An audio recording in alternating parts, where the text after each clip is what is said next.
Pour beaucoup de raisons, je suis très touché et ému par l'accueil à l'invitation de Jean-François Copé que vous m'avez fait tout à l'heure, le long de cette remontée, tous ces citoyens vêtus des habits de l'époque, dans toutes les dimensions de cette tragédie. Et mes premiers mots seront pour vous remercier. Remercier le maire de Meaux pour son invitation. Nous nous connaissons depuis longtemps et je sais l'attention, la ténacité, Jean-François, que la municipalité de Meaux, sous votre impulsion, a porté pour la création de ce lieu. Saluer naturellement à vos côtés, monsieur le maire, les ministres qui sont ici et naturellement, mesdames et messieurs, les parlementaires, le président de ce département, Jean-François Parigi, et comme le maire de Meaux l'a dit, tous les présidents du département d'Île-de-France qui sont ici, les officiers généraux, les autorités civiles, militaires et religieuses qui montrent l'importance de ce moment.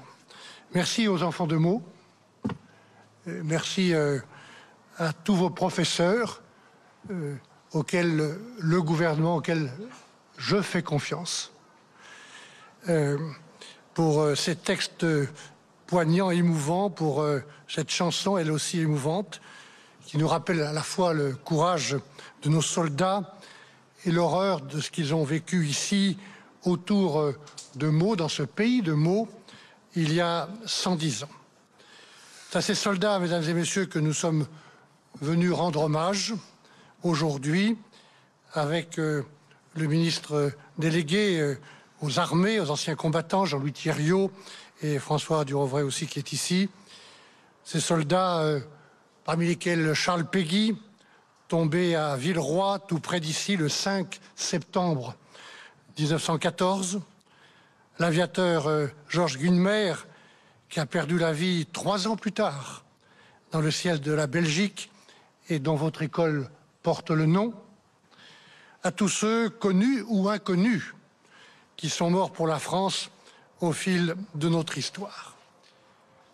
Honorer la mémoire de ces combattants, c'est d'abord avoir la mémoire de cette histoire tragique. C'est pourquoi je suis heureux de vous retrouver en ce 11 novembre. C'est une journée fériée à laquelle nous sommes attachés au musée de la Grande Guerre, cher Jean-François, pour l'inauguration de cette tranchée reconstituée.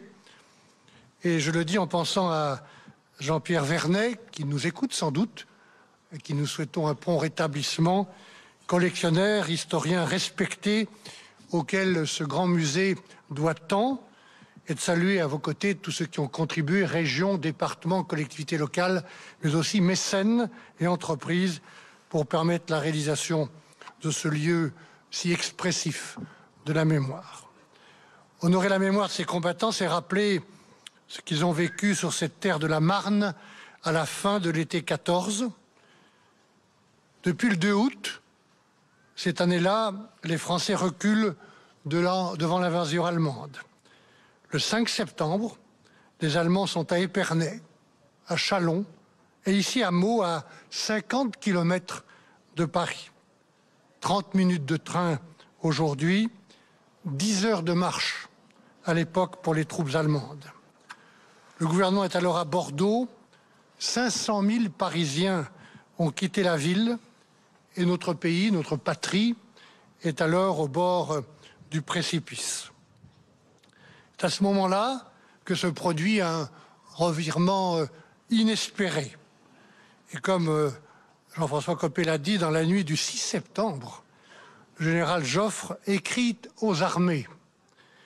Et au petit matin, Français, Britanniques et d'autres font volte-face et repartent et partent à l'offensive. Après une semaine de combat, ils emportent la victoire. Nous sommes le 12 septembre 1914 et c'est le miracle de la Marne, mais au prix de tant de morts. En réalité, cette victoire n'a rien de providentiel. Rien n'était prédestiné, tout restait à écrire. Et ceux qui ont écrit cette histoire, ceux par qui le miracle est advenu, ce sont les soldats français. Vêtus de leurs capotes bleues, de leurs pantalons de garance, ce sont les 2 régiments coloniaux de tirailleurs de la brigade marocaine, ceinturés de rouge. Ce sont aussi les membres du corps expéditionnaire britannique, enveloppés dans leur vareuse kaki. Et je pense qu'il était symbolique et aussi important aujourd'hui que le Premier ministre britannique, Keir Starmer, ait été invité par le président de la République et présent ce matin à l'Arc de Triomphe. Leur corps était épuisé, leurs esprits abattus après la longue épreuve de la retraite. Et pourtant, le 6 septembre, ils repartent et reçoivent les encouragements du sous-lieutenant Maurice Genevoix, pour qui, et je le cite, « l'immobilité nous coûterait plus de morts que l'assaut ». Le vrai miracle de la Marne, ce fut leur courage. Le courage de ne pas renoncer face à des épreuves trop dures, trop longues, trop éprouvantes. Le courage d'avancer, de repartir, de tomber, de se relever, de combattre, de tenir. Ce fut, cher Jean-François, ce sursaut qui secoua la France et conduisit à la victoire à l'époque inespérée. État-major et soldats partageaient un même mot d'ordre, ne pas regarder en arrière, attaquer, refouler l'ennemi, se faire tuer sur place plutôt que de reculer. Tels étaient les propres mots de Joffre dans son message du 6 septembre. Tels étaient les mots qui résonnaient déjà en chaque soldat avant même qu'il n'ait pris connaissance du message du général. Ne pas tourner le dos, faire face, encore une fois, tenir, car aucune bataille n'est jamais perdue avant même d'être livrée. Mesdames et messieurs, ils s'appelaient Émile, Youssef, Maurice, Ézéchiel. Ils étaient parfois à peine plus âgés que les lycéens d'aujourd'hui. Et à un siècle de distance, que pouvons-nous retenir de leur histoire et de la tragédie qu'ils ont vécue?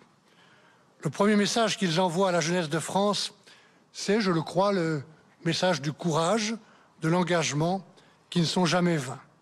Ce message est toujours valable aujourd'hui en temps de paix.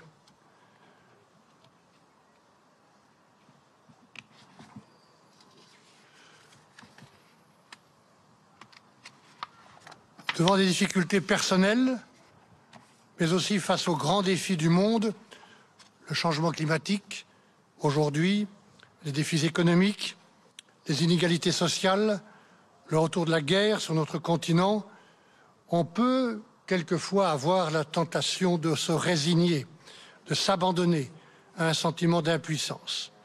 Mais il y a une autre voie qui consiste en effet à faire face, à relever la tête et à agir, à se dire une chose simple, il n'y a jamais de fatalité tant qu'il n'y a pas de fatalisme.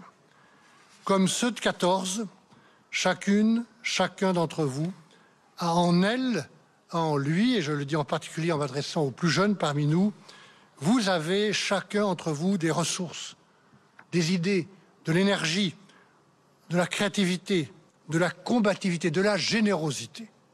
Et ces forces personnelles, il faut qu'elles soient actives. Voilà le premier message aux jeunes d'aujourd'hui que je voulais vous dire un mot. Engagez-vous. Engagez-vous pour le climat.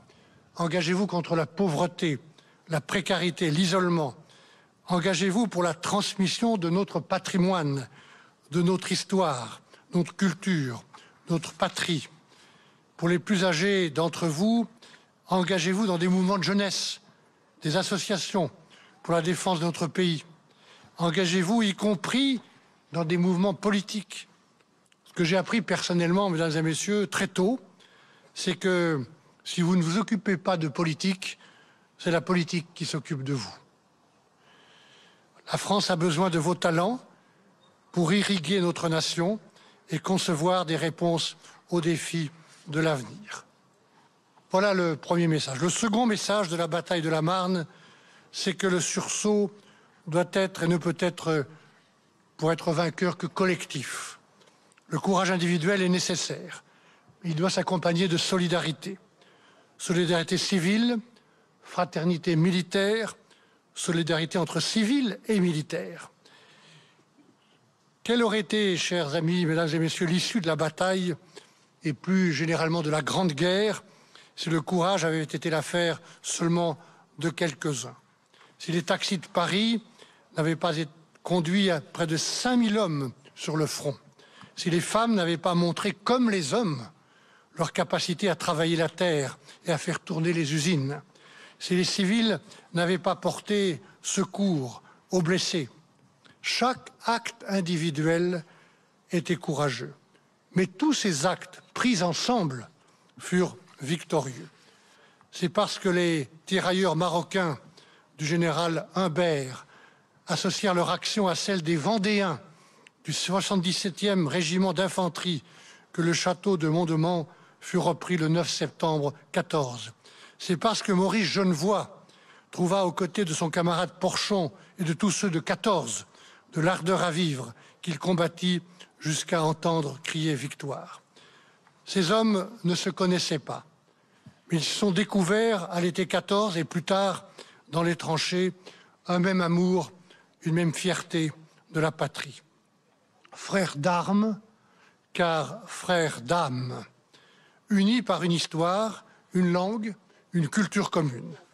Une histoire, une langue, une culture, mesdames et messieurs, apprises auprès de leurs parents, auprès de leurs instituteurs, aimés, parfois critiqués, mais profondément intégrés.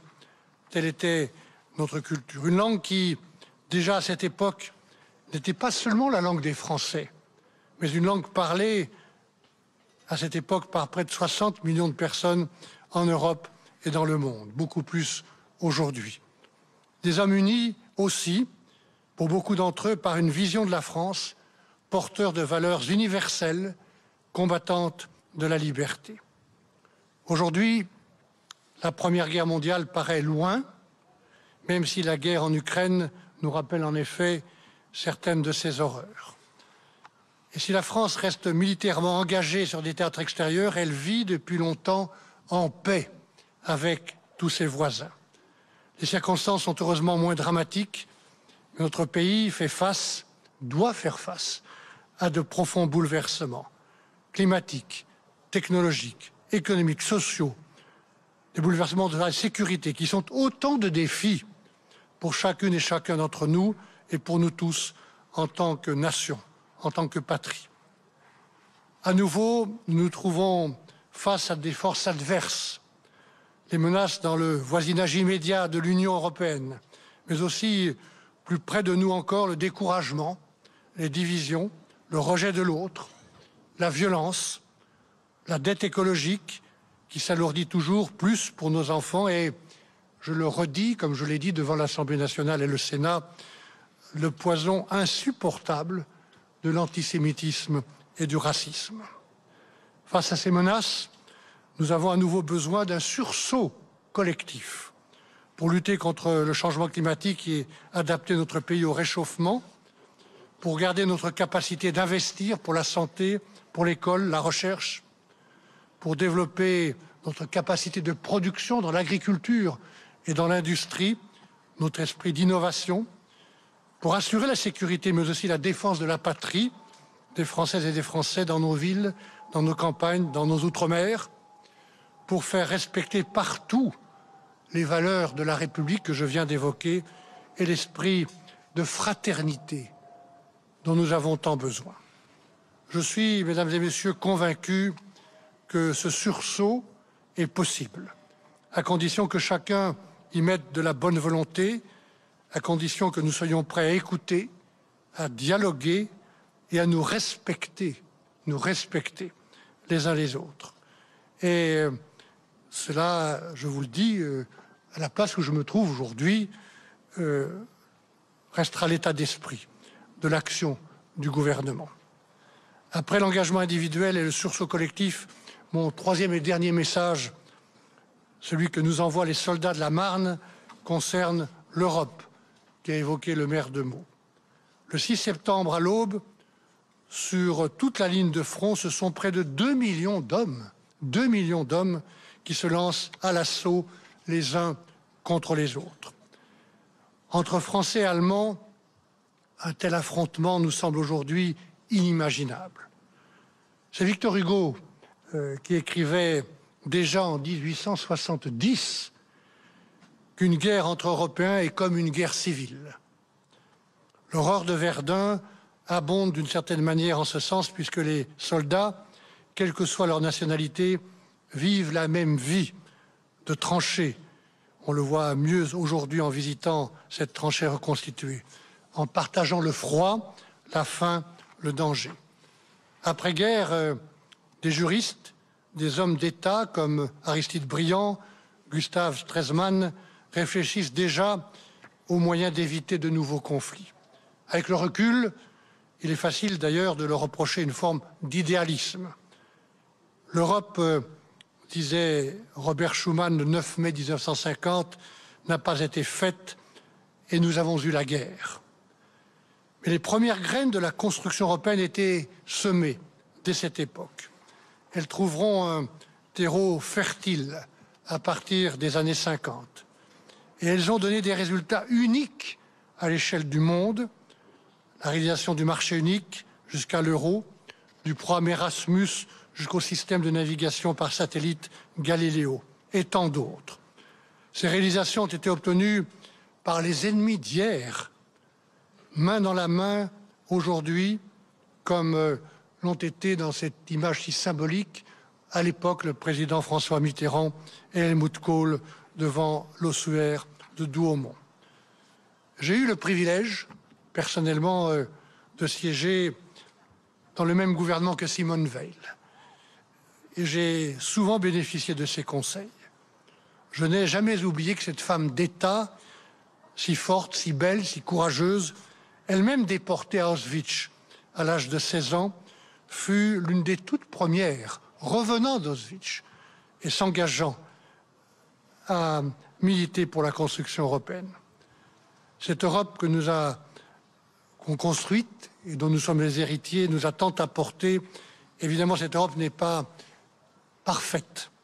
Il reste tellement de choses à changer pour accélérer la transition écologique, pour assurer la réciprocité dans nos échanges commerciaux, pour encourager l'innovation en investissant dans les secteurs de la production, je l'ai dit, mais du numérique, de la santé, de l'espace, de la défense, pour donner à cette Europe la souveraineté qui la rendra plus forte.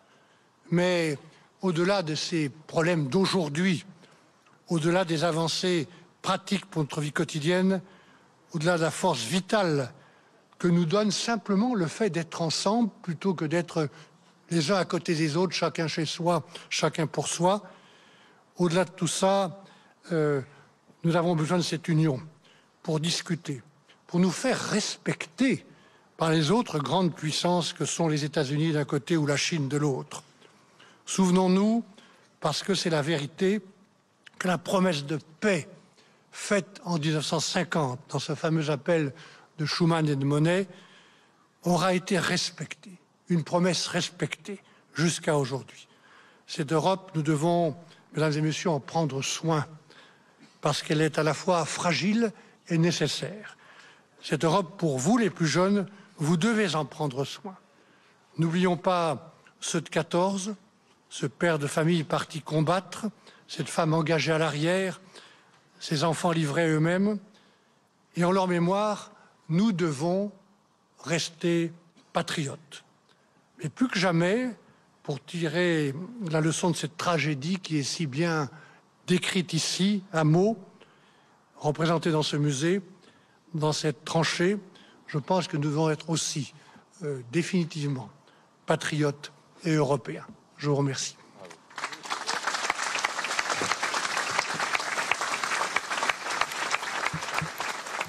Et voilà le message du Premier ministre à l'occasion de ce 11 novembre, un message on ne peut plus politique de Michel Barnier qui fait un lien très clair avec les défis, les batailles livrées par les poilus pendant la Première Guerre mondiale et les défis auxquels font face les Français aujourd'hui. Le Premier ministre qui appelle à un sursaut Alexis Cuvillier, un sursaut collectif pour justement lutter contre tout ce qui arrive aujourd'hui, faire face aux défis politiques, économiques, climatiques. Il les a égrenés comme ça. Donc un message très politique qui fait un lien avec la situation en France aujourd'hui. Oui, c'était un passage dans son discours qui était en effet... Alexis, on va écouter la Marseillaise par les jeunes.